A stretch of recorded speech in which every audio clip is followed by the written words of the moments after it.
Rohtas police ने mini gun factory का भंडाफोड़ किया है, उद्भेदन किया है और इस मामले में 3 लोगों की गिरफ्तारी हुई है।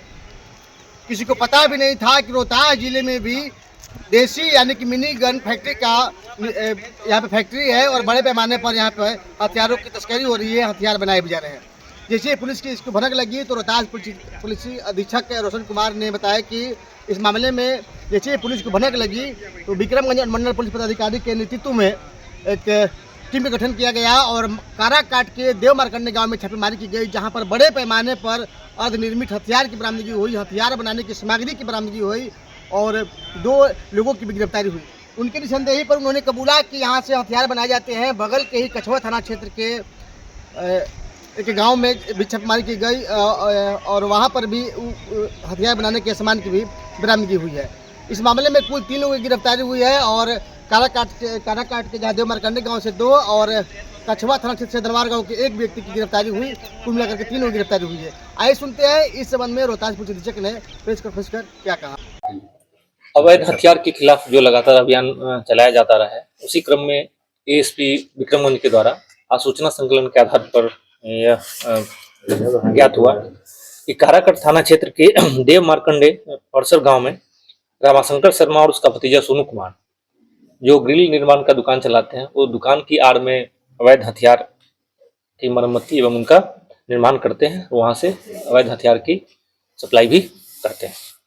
राब्ता सूचना के आलोक में एएसपी विक्रमगंज के द्वारा एक टीम गठित की गई, जिसमें डीआईयू के मेंबर्स, थानाध्यक्ष काराकाट, थानाध्यक्ष कछुआ की टीम को शामिल किया गया और इनके द्वारा जब काराकाट थाना क्षेत्र के देव मार्कंडे गांव में रामाशंकर शर्मा के ग्रिल दुकान में छापेमारी की गई तो वहां से 2 देसी कट्टा, जिंदा कारतूस, अर्धनिर्मित देसी कट्टा, क्षतिग्रस्त देसी कट्टा, 3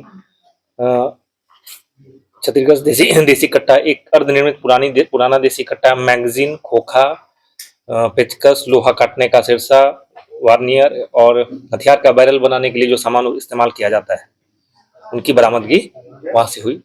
इनसे पूछताछ में यह भी स्पष्ट हुआ कि ये इनका जो एक सहयोगी है वो कछुआ थाना क्षेत्र के दनवार गांव का रहने वाला है, शशि सिंह। जब उसके ठिकाने पर छापेमारी की गई और उससे पूछताछ के आधार पर उसकी निशानदेही पर गांव के बगल में एक बगीचे पुआल में रखा हुआ बैरल बनाने के लिए जो रॉड इस्तेमाल किया जाता है इनके द्वारा और हथियार बनाने में उपयोग किया जाना वाला स्प्रिंग और फायर किया हुआ खोखा इत्यादि बरामद किया गया है।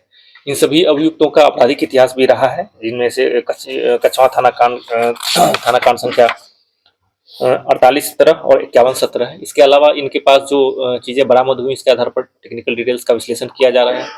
इनसे अभी तक प्रारंभिक पूछताछ में स्पष्ट हो पाया है कि यह अपराधियों को जरूरत के अनुसार उनके हथियार की मरम्मती एवं अवैध हथियार की सप्लाई करते थे।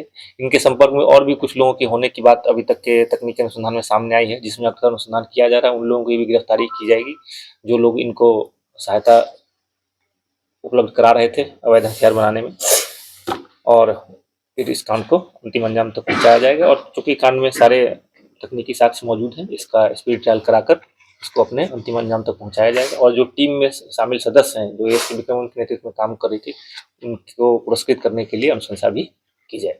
क्या लगता है कि कई सालों से, कितने सालों से चल रहा है इसका कोई?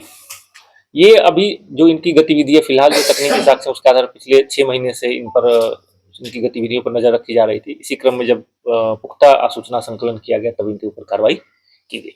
जिले से बाहर भी सप्लाई किया जाता है? जिले से बाहर के लोग भी इनके संपर्क में थे। उस संबंध में पुलिस के पास तकनीकी साक्ष्य हैं, उस संबंध में भी अब तक कार्रवाई की जाएगी, जिसमें